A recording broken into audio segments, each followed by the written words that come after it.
शोर राजनीतिक।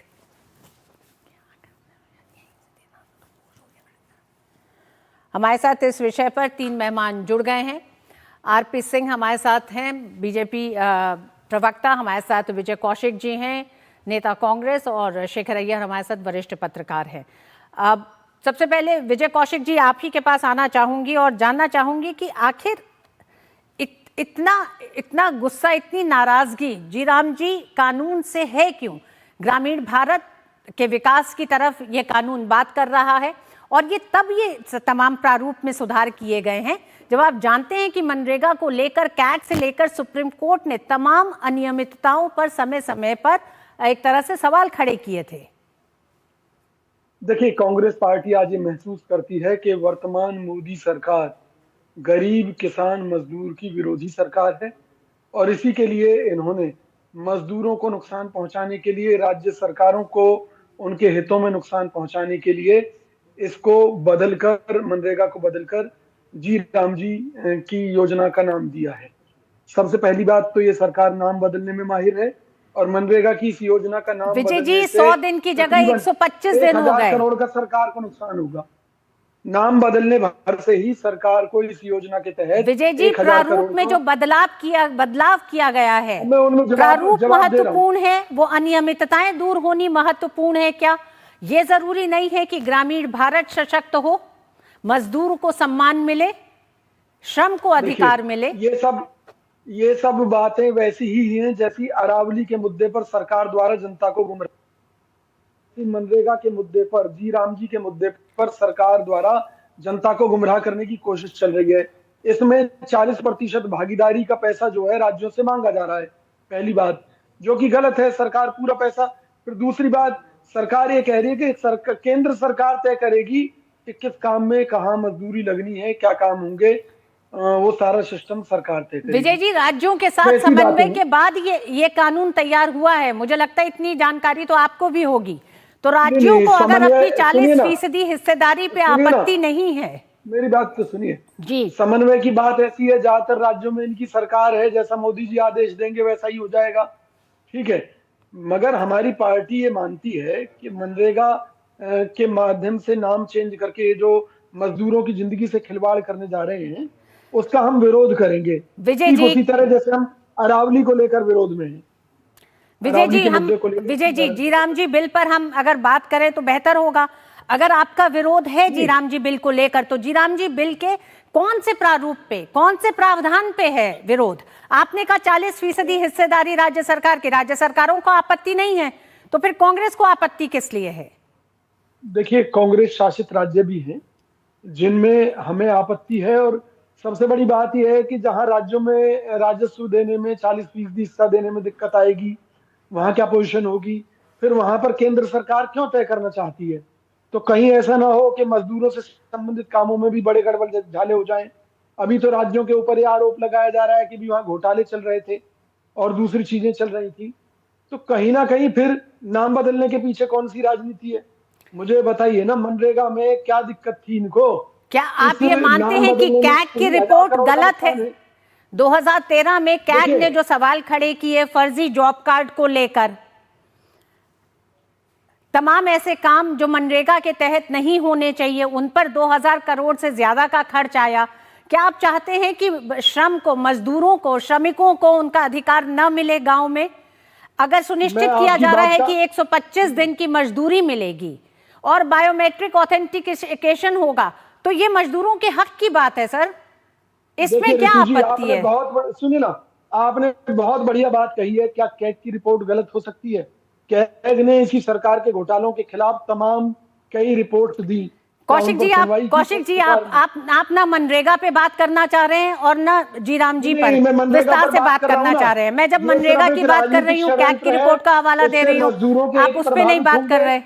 मजदूरों का हित प्रभावित होगा, इसीलिए हमारी कांग्रेस पार्टी इस मुद्दे को लेकर देशव्यापी प्रदर्शन भी करेगी। आरपी सिंह जी हमारे साथ हैं। आरपी सिंह जी, मसला यह है कि मजदूरों का हित प्रभावित हो रहा है, लेकिन इसके आगे विजय कौशिक जी के पास सिलसिलेवार तरीके से, अगर क्रमबद्ध तरीके से हम कहें कि प्रारूप के पहलुओं पे राज्यों के बात ऊपर की जाए। 40% का आखिर बोझ क्यों आपत्ति है है? कहाँ? केंद्र सरकार क्यों तय करेगी तो उस पे कि उनके भाई पास जवाब नहीं है। उनका कहना है कि राज्यों के हित में मैं नहीं तो है। क्या कहेंगे आप?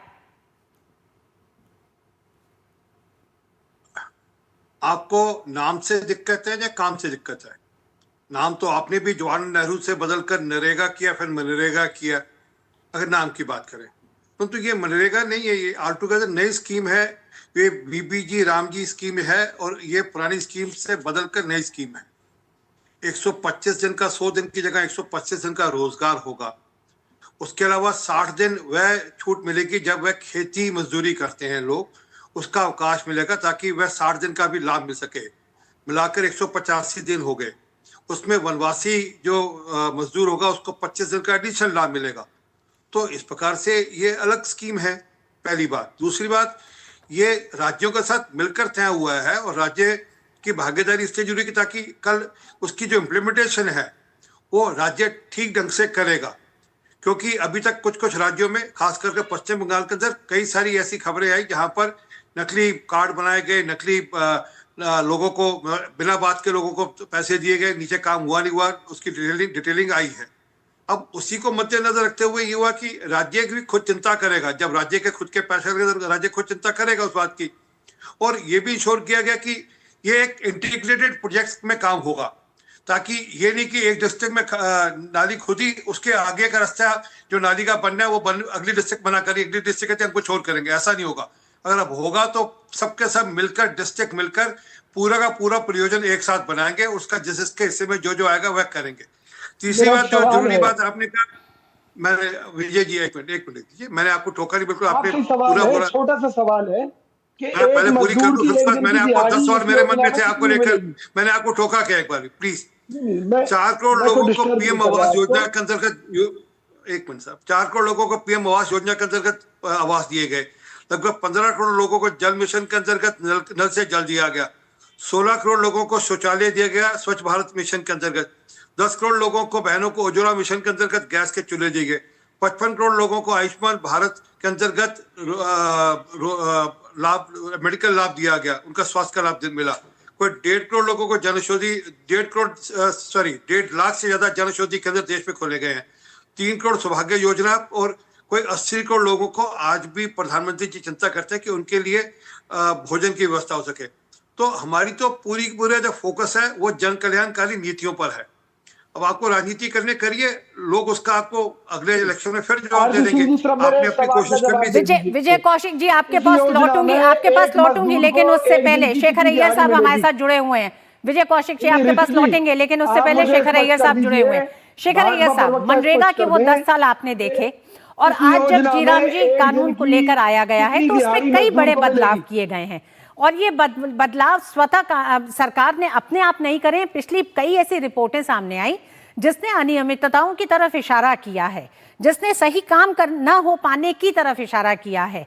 आज जब विरोध कांग्रेस करती है सीडब्ल्यूसी की बैठक के बाद, अगर निर्णय सिर्फ यही लिया जाता है कि किस तरह से जमीन पर जाके जो चुनी हुई सरकार, संसद से जो कानून पास हुआ है उसके खिलाफ सड़कों पर उतरेंगे, और सड़कों तक उतरना ही नहीं, ग्राम सभाओं तक जाएंगे, तो इसको आप कहां तक तर्कसंगत, सही, एक मुख्य विपक्षी पार्टी जो ग्रामीण भारत की अगर विकास की बात हो रही है तो उसके रास्ते अगर आती है, आप इसे कैसे देखते हैं?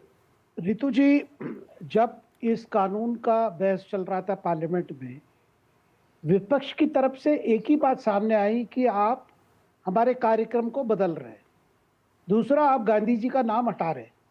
जब इस कार्यक्रम का नाम है परम पूज्य बाबूजी के नाम पे ये कार्यक्रम चलेगा, और इस कार्यक्रम को जिस तरह बदला गया ताकि इस पे क्वांटिफाइड रिजल्ट्स मिले, क्योंकि लगातार जब से ये स्कीम चालू हुआ है तब से लगातार ये बात आ रही है, जब 1 लाख करोड़ से ज्यादा जब खर्च हो रहा है, तब जमीन पहुंचे बहुत एलिगेशंस आने लगे हैं कि इस पे बहुत इरेगुलरिटीज है, कई समय पे कहाँ प्रोजेक्ट हो रहा है, क्या हो रहा है, इसकी मॉनिटरिंग ठीक नहीं है, इसकी ऑडिट ठीक नहीं हो रही है। और इस बार इस कार्यक्रम में ऐसा किया गया कि ग्राम सभाएं तय करेंगे अपने क्या इंफ्रास्ट्रक्चर ग्रामीण क्षेत्र में चाहिए, कहाँ सड़क बनना है, कहाँ पोल बनाना है, कहाँ क्या करना है, वो ग्राम सभा तय करेंगे, और इसकी प्रॉपर लगातार ऑडिट होगी। ये एक बहुत बड़ी बात है ये, देखिए। और दूसरी बात, ये भी एक डिमांड था जब शरद पवार कृषि मंत्री, वो भी कह रहे थे जब आपके खेत में जब काम है तो उस समय ये सस्पेंड हो जाएगा। जब कृषि की जब उस समय जब है जब वो खरीफ क्रॉप हो या रबी क्रॉप के लिए जब भी हार्वेस्टिंग सीजन हो या सोइंग सीजन हो, उस समय ये कार्यक्रम नहीं रहेगा। क्योंकि ऐसा था तो आपके लिए लेबर का शॉर्टेज होने लगा, लोग खेत में काम ना करने तो जाके केवल ये भुगतान ले रहे थे। अब इसमें दूसरी प्रोविजन भी की गई है, 100 दिन से तो 125 दिन। और दूसरी बात है, अगर कोई काम नहीं मिल रहा है तो इसके लिए एक अलाउंस दी जाएगी। और पेमेंट भी अगर डिले है, जो कॉन्ट्रैक्टर्स अगर डिले करते हैं उनको भी इसमें ज्यादा ये देना पड़ेगा। शेखर अय्यर साहब, मुख्य विपक्षी पार्टी कांग्रेस जिस तरह से लगातार सरकार के तमाम एक तरह से विरोध में अब शामिल उन तमाम योजनाओं को भी कर लिया गया है, उन कामों को कर लिया गया है जिसका जनता की तरफ से भी समर्थन नहीं मिलता दिखाई देता कांग्रेस को। अगर हम पिछले कई ऐसे एक तरह से मसले देखें, उसमें साफ दिखाई देता है वोट चोरी एक ऐसा मामला एक तरह से चुनाव आयोग के जरिए बनाया कांग्रेस ने, जिसका समर्थन जनता की तरफ से कांग्रेस को नहीं मिला। हमने देखा किस तरह से राफेल को लेकर एक पूरा माहौल बनाने की कोशिश की गई। अब जी राम जी कानून को लेकर एक कोशिश की जा रही है। क्या जनता कांग्रेस को बार बार इस तरह के नकारात्मक प्रचार का जवाब दे रही है? बिल्कुल रितु जी, ये इनकी जितनी भी कांग्रेस की हमने देखा है, जो सरकार के खिलाफ जब भी कोई मुहिम चलाने की कोशिश हो रही है, वो ग्राउंड पे रिजोनेंस नहीं है। आपने एसआईआर की जिक्र की, हमने बिहार में ही देखा कि उसको लेकर जिस तरह एक नैरेटिव बनाने की कोशिश हुई थी, उन लोगों ने तो नकारा दिया। वहां पे चुनाव हुआ, जो जेन्युइन वोटर्स थे वो तो अपने वोट डाले। तो इस तरह इस कार्यक्रम को लेकर आप देखेंगे जो बदलाव लाया गया, इसको लेकर ग्रामीण क्षेत्र में जो एक्चुअल जो बेनिफिशियरीज है, जो उनके लिए आप देखेंगे वहां से फीडबैक ठीक ही रहेगा। क्योंकि इसमें कोई काम कम नहीं हो रहा है, बजट भी कम नहीं होगा। हाँ, लेकिन जिम्मेदारी बढ़ेगी, राज्य सरकारों की भी जिम्मेदारी बढ़ेगी। क्योंकि पहले जो सिस्टम था कि 90% केंद्र सरकार से और जो 10% राज्य सरकार से, राज्य सरकार की इतनी इंटरेस्ट नहीं थी। पैसे आ रहा है तो पैसे कहां जा रहा है, कैसे खर्च हो रहा है, कहां काम दिया जा। विजय जी, इसकी जवाबदेही से इतनी तकलीफ क्यों है? अगर मनरेगा जैसे या फिर जीराम जी जैसा अगर कानून है जो ग्रामीण भारत के लोगों को रोजगार देता है, तो उसकी एक जवाबदेही तय होनी चाहिए। जवाबदेही तय करने में अगर स्टेट की भी जिम्मेदारी तय की जा रही है तो इसमें आपत्ति क्या है? देखिए, जवाबदेही से हमें कोई ऐतराज नहीं है, ऐतराज इनके भ्रष्ट सिस्टम से है। इन्होंने मान लीजिए कई राज्यों में सार्वजनिक वितरण प्रणाली में जो है सिस्टम किया, उसमें बहुत से लोगों को आज भी राशन न मिलने की शिकायत है। इसी तरीके से मनरेगा में ये एक तरीके से बहुत कम पैसा उन्हें मजदूरों को देने की बात कर रहे हैं और उसके बाद में कह रहे हैं कि 40% पैसा जो है राज्य सरकार भरे, और उसके बाद में भी कि भाई केंद्र सरकार तय करेगी क्या काम होना है क्या नहीं होना। यानी कि पंचायतें अपने स्तर पर जो काम पहले कराती रही है मनरेगा के तहत, वो काम नहीं होंगे। अब पंचायतों से ही तय होगा विजय जी। मुझे लगता है कानून आपने शायद पढ़ा नहीं, पंचायतों से तय होगा कि क्या काम जरूरी है, क्या काम किया जाना है। ग्राम सभाओं को इसकी शक्ति दी गई है, ये ताकत दी है कि वो निर्णय लेंगे उनके ग्राम सभा में, उनके गांव में किस काम की जरूरत है। मेरी तो बात अगर ताकत ग्राम सभाओं को दी जा रही है, क्या नहीं होने। और मैं ये कह रहा हूं कि अगर बीजेपी अपने आप को सही मानती है तो हमारे प्रदर्शनों से, हमारे संघर्ष से डर क्यों रही है? हम जब जनता के बीच में जा रहे हैं, जनता की आवाज उठा रहे हैं, तो उससे क्यों बौखलाई हुई है भाजपा की सरकार? क्योंकि आरपी सिंह जी आपकी तरफ इशारा है कि बीजेपी डर क्यों रही है कांग्रेस के इस प्रचार से? कृषि बिलों को भी ये जनता के हित में बताते थे, क्यों वापस लिए मोदी जी ने? जबकि मुझे पता नहीं, किसानों का विरोध करते रहे हैं लोग। मुझे ध्यान में नहीं आ रहा कि मैं ठंड से कांपू या इनकी बात से कांपू। अरे भाई, आपने कोशिश की थी ना भी बिहार के अंदर, खूब कोशिश करी आपने और कहा वोट चोरी वोट चोरी वोट चोरी। आपका सूफड़ा साफ हो गया बिहार से। आपने महाराष्ट्र के अंदर गाना गाया, महाराष्ट्र से सूफड़ा साफ हो गया।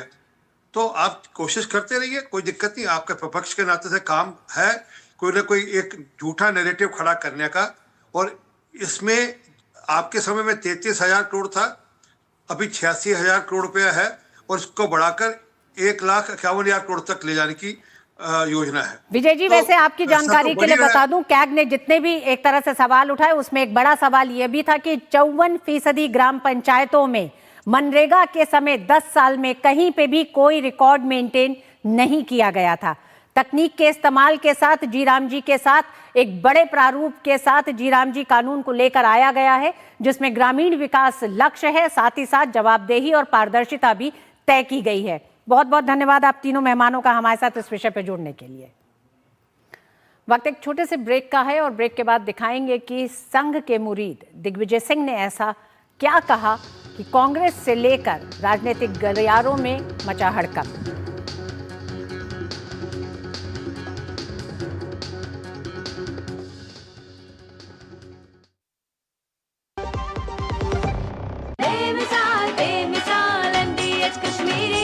लाल रंग इसका अपार, तीखा कम है फिर भी स्वाद। बेमिसाल बेमिसाल MDH कश्मीरी। और कम डाल पर असली डाल। MDH कश्मीरी लाल मिर्च पाउडर। बेमिसाल बेमिसाल MDH कश्मीरी। MDH। ऑर्डर ले ले भाई, ऑर्डर ले ले। अनाज नहीं है, खाना नहीं मिलेगा। क्यों? क्योंकि किसान छुट्टी पर है। ऐसा हो सकता है क्या? नहीं ना, क्योंकि हम किसान जानते हैं कि सब हमारे भरोसे हैं, इसलिए हमारा भरोसा ग्रोमोर। जिनके भरोसे दुनिया, उनका भरोसा ग्रोमोर। मेरी पसंद, मेरी पसंद, मेरी पसंद, मेरी पसंद, हमारी पसंद। हम सबकी पसंद। मजबूत देश का मजबूत सरिया हो गया स्टील। जरा सी हंसी दुलार जरा सा, जरा सी अंदर प्यार जरा सा,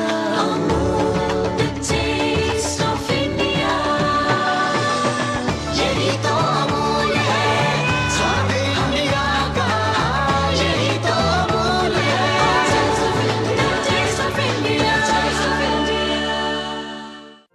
दिल्ली की हर सड़क अब धुएं और शोर से मुक्त, हर सफर आरामदायक और हर सांस ताजगी से भरी। 2 दशकों से प्रदूषण की मार झेलती दिल्ली अब बदलाव की राह पर। स्वच्छ हवा और बेहतर जीवन के लिए दिल्ली की नई सरकार लगातार ठोस कदम उठा रही है।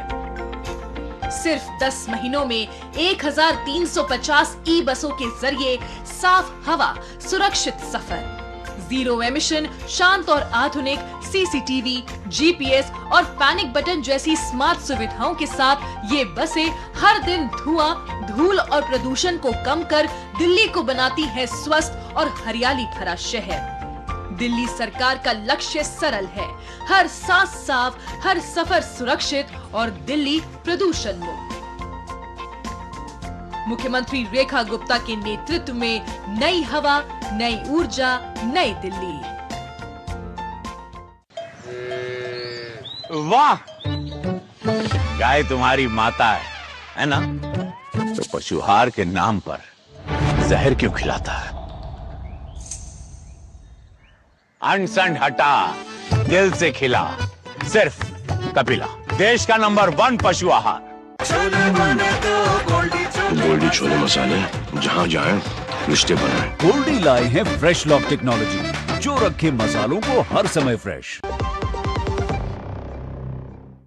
समाज ऐसा होना चाहिए जिसमें कोई भी भूखा न रहे, छोटा बड़ा, इससे ऊपर उठकर सब लोग मिलकर साथ रहे। माननीय प्रधानमंत्री श्री नरेंद्र मोदी जी की सोच को साकार करते हुए दिल्ली सरकार ने भारत रत्न पूर्व प्रधानमंत्री अटल बिहारी वाजपेयी जी के जन्म दिवस पर अटल कैंटीन का शुभारंभ किया। मुख्यमंत्री श्रीमती रेखा गुप्ता के नेतृत्व में दिल्ली सरकार 100 स्थानों पर अटल कैंटीन शुरू कर रही है, जहां श्रमिकों और जरूरतमंदों को सिर्फ 5 रुपए में पौष्टिक भोजन मिलेगा। सभी अटल कैंटीन में डिजिटल टोकन, CCTV निगरानी और नियमित ऑडिट से सुनिश्चित होगी पूरी पारदर्शिता। यह सिर्फ भोजन नहीं, बल्कि सम्मान और समानता का प्रतीक है।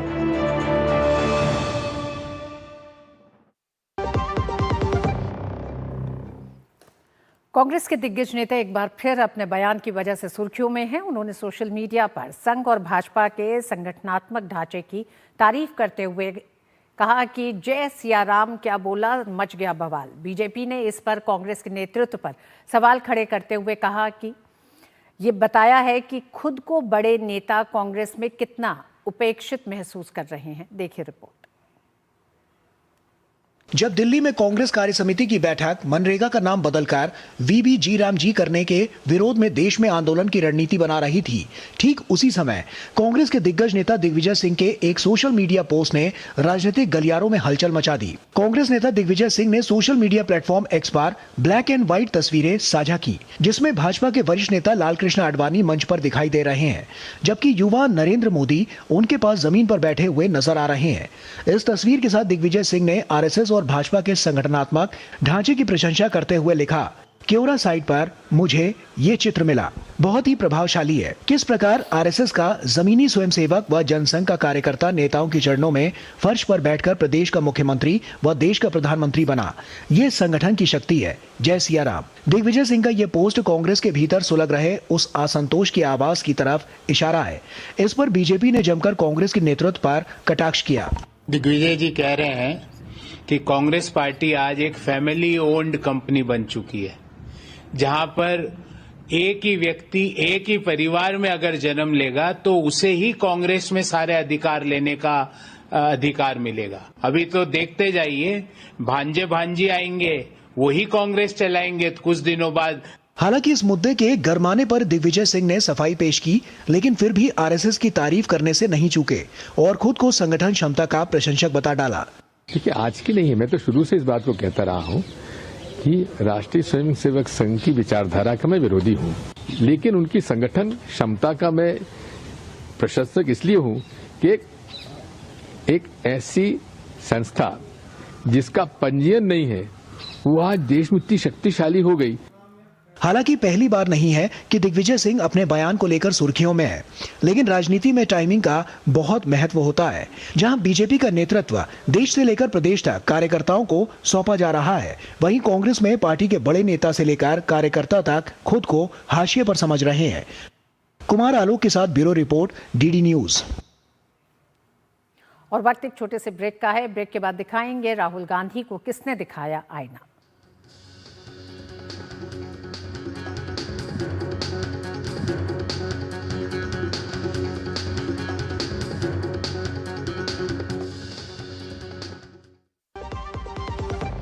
अदरक की हुई कुटाई, चाय की पतीली चढ़ाई, ऐसी बनी चाय। सिर्फ अदरक से चाय का स्वाद नहीं आएगा। नहीं आएगा बेटा, चाय का असली टेस्ट MDHT प्लस से ही आएगा। लौंग, हरी इलायची से भरपूर MDH टींकस मसाला। मसाले सच MDH। ओए, लड़के वाले आ गए। खाली खाना कहाँ है? अनाज तो नहीं मैडम। क्या? क्यों? क्योंकि किसान छुट्टी पर हैं। ऐसा हो सकता है क्या? नहीं ना अन्ना, क्योंकि हम किसान जानते हैं सब हमारे भरोसे है, इसलिए हमारा भरोसा ग्रो मोर। जिनके भरोसे दुनिया, उनका भरोसा ग्रो मोर। जब धरती चीर कर निकलता है लोहे का पत्थर और मिलता है मोंगिया के जोश से, फिर तपता है, पिघलता है और बनता है फौलाद। अब होता है सरिया सारी खूबियों के साथ। मोंगिया स्टील, मजबूत देश का मजबूत सरिया। ओ हरी भैया, अरे वाह, खेतों में कौन सी फसल लगाए हो? 12 महीने कमा कर दे ऐसी फसल। क्या? मैंने नया व्यवसाय शुरू किया है। उसके लिए पैसे? इसमें किसी निवेश की जरूरत ही नहीं। अच्छा मुखिया जी। अरे मुखिया जी, नमस्ते। अरे हरी, कब आ रहे हो? आप बस चलिए, मैं पहुंचता हूं। अब मैं LIC एजेंट हूं। LIC एजेंट बनो, अब बड़ा सोचो। हमारी वेबसाइट पर जाएं या अपनी नजदीकी LIC शाखा से संपर्क करें। इच्छाओं की कोई उम्र नहीं होती, आज हो या कल आंखों में हरदम चमकती, कल भी रहे आज के ठाट, ना हो टेंशन। पेंशन रिटायरमेंट के बाद, हाँ करनी है तैयारी एनपीएस जरूरी है। छोले बने तो गोल्डी छोले मसाले, जहाँ जाए रिश्ते बनाए। गोल्डी लाए हैं फ्रेश लॉक टेक्नोलॉजी, जो रखे मसालों को हर समय फ्रेश। राहुल गांधी के सलाहकार सैम पित्रोदा के कांग्रेस के ग्लोबल प्रोग्रेसिव अलायंस नामक एक गठबंधन का हिस्सा बताने को लेकर राजनीतिक घमासान मच गया है। बीजेपी ने कांग्रेस और राहुल गांधी पर निशाना साधा। बीजेपी प्रवक्ता सुधांशु त्रिवेदी ने आरोप लगाया कि कांग्रेस देश विरोधी संस्था ग्लोबल प्रोग्रेसिव अलायंस का हिस्सा है। वहीं शशि थरूर भी अपने बयान को लेकर सुर्खियों में हैं। अपने विदेश दौरों में विवादित बयानों से सुर्खियां बटोरने वाले कांग्रेस नेता और लोकसभा में नेता प्रतिपक्ष राहुल गांधी एक बार फिर विवादों में घिरते नजर आ रहे हैं। इस बार बीजेपी ने राहुल गांधी के सलाहकार सैम पित्रोदा के कांग्रेस को ग्लोबल प्रोग्रेसिव अलायंस नामक एक गठबंधन का हिस्सा बताने को लेकर निशाना साधा है। बीजेपी प्रवक्ता सुधांशु त्रिवेदी ने कांग्रेस और जॉर्ज सोरोस पर देश विरोधी संगठनों के साथ मिलकर देश के खिलाफ काम करने का आरोप लगाया। राहुल गांधी के विदेशी दौरों पर भी सवाल उठाते हुए बताया कि कांग्रेस देश विरोधी संस्था ग्लोबल प्रोग्रेसिव अलायंस का हिस्सा है।